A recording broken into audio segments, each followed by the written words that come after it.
Cet après-midi, l'influence est encore plus importante que les autres jours. Environ 200 personnes sont là pour suivre le témoignage de Céline Vasselin. Certains restent à la porte pendant 2 heures au moins. Blonde au carré, cette jeune femme de 35 ans parle d'une voix douce. Son récit est parfois ponctué de sanglots. Elle détaille beaucoup le début de son histoire avec Slimane pendant l'Armada 2008. Elle a 21 ans. Avec lui, elle se sent femme. Il lui offre des fleurs et l'emmène par surprise à Honfleur. Elle l'aime beaucoup. De quoi supporter une première crise alors qu'il a bu. Il l'insulte, casse des objets, puis s'excuse. Selon elle, au fil du temps, Slimane devient de plus en plus agressif verbalement. C'est encore pire depuis la naissance de notre fils en 2015. 2018, année charnière, elle veut le quitter et croit comprendre qu'il ne la laissera jamais faire. Mon cerveau a vrillé, j'ai compris que c'était lui, ou moi.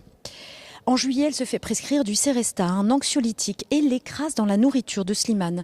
Une fois endormie, elle essaye de lui piquer une seringue remplie d'air. J'avais vu ça à la télé.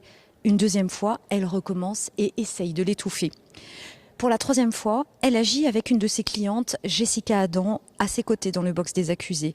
Elle prévoit de l'endormir, Jessica le tuerait et Céline le démembrerait, c'est le plan.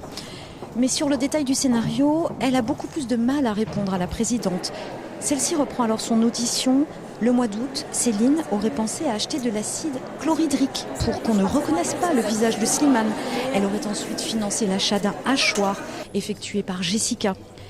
L'enjeu de cette audience, toujours en cours, est donc de préciser le rôle de chacune des accusées au moment des faits.